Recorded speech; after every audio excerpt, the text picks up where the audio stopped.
Communiqué officiel.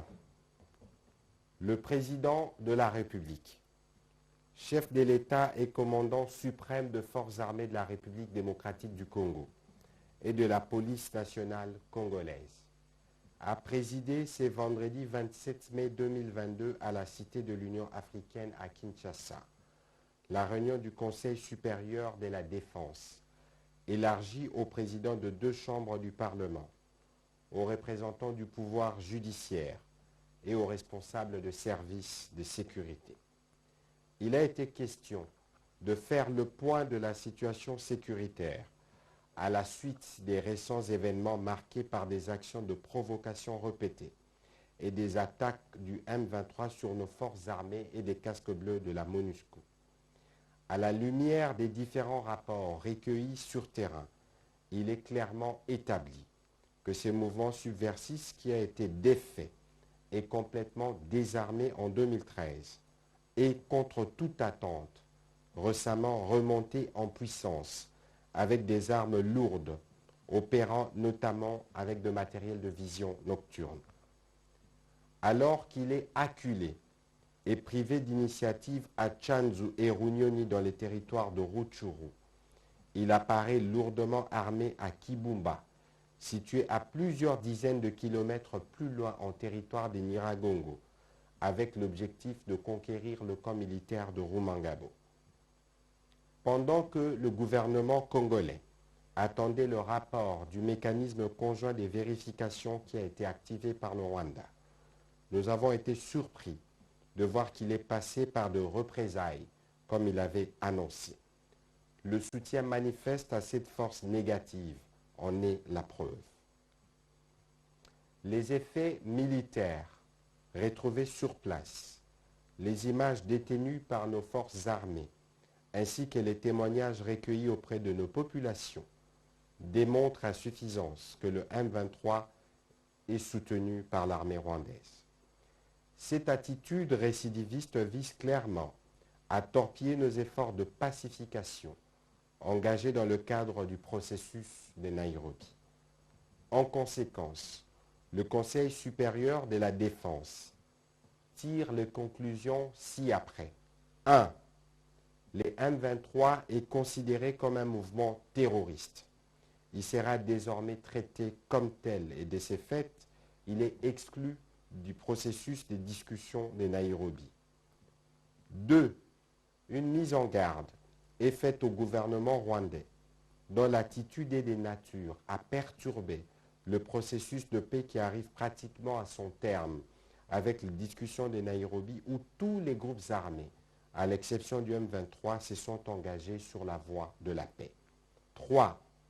Comme mesure conservatoire, il a été décidé la suspension immédiate des vols de la compagnie d'aviation rwandaise à destination de la République démocratique du Congo. 4. Il a été également décidé de la convocation de l'ambassadeur du Rwanda accrédité en République démocratique du Congo pour lui notifier la désapprobation totale du gouvernement congolais. Le Conseil supérieur de la défense dénonce fermement une campagne de manipulation ourdie par le Rwanda, accusant notre armée de collaborer avec de forces négatives pour justifier son soutien au groupe terroriste du M23. Nous saluons la condamnation unanime de cette énième aventure du M23 et de ses parrains par l'Union africaine, les Nations unies, l'Union européenne, les États-Unis d'Amérique, la Belgique et autres. Nous remercions notre population pour le soutien manifeste à l'endroit de nos forces armées et de la police nationale afin d'assurer la protection de notre pays et l'intangibilité de nos frontières. Nous l'invitons en même temps à ne pas tomber dans le piège de l'ennemi en préservant l'harmonie qui règne entre les différentes communautés.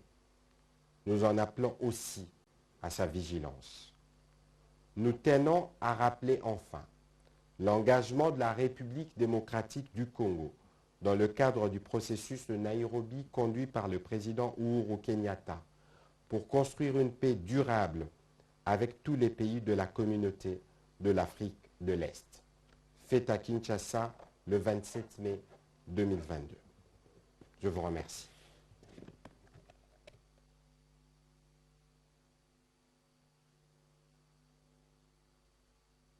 Pendant que les éléments de FARDC intensifient la frappe, le Rwanda s'inquiète et demande une enquête au mécanisme conjoint de vérification élargi. Tout a commencé hier, lundi 23 mai, alors que les éléments de FARDC ont ouvert le feu, avec détermination de pourchasser le rebelle du 1-23 jusqu'à leur dernier retranchement.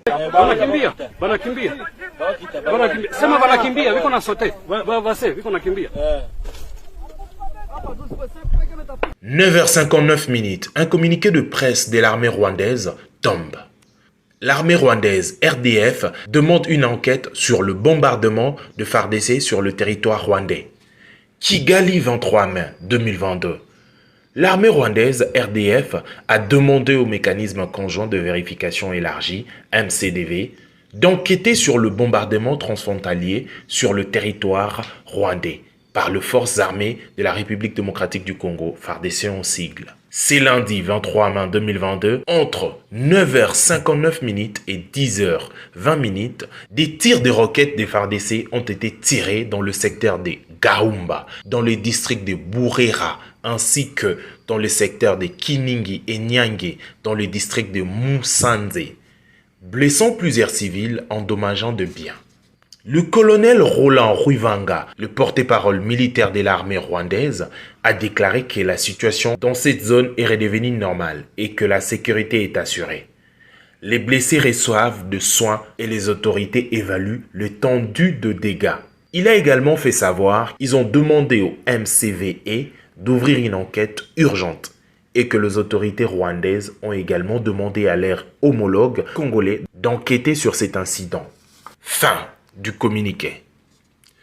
En dépit du dégât, un communiqué avec beaucoup d'euphémisme est un moyen de dissiper sa complicité. Selon une source offrant, en fouillant le frappe de FARDC, les éléments de l'armée rwandaise venus en appui aux rebelles du 1-23 ont laissé des traces. Tenue militaire ensanglantés, signe d'un militaire blessé et munitions à Bahamba lors de l'attaque du 1-23.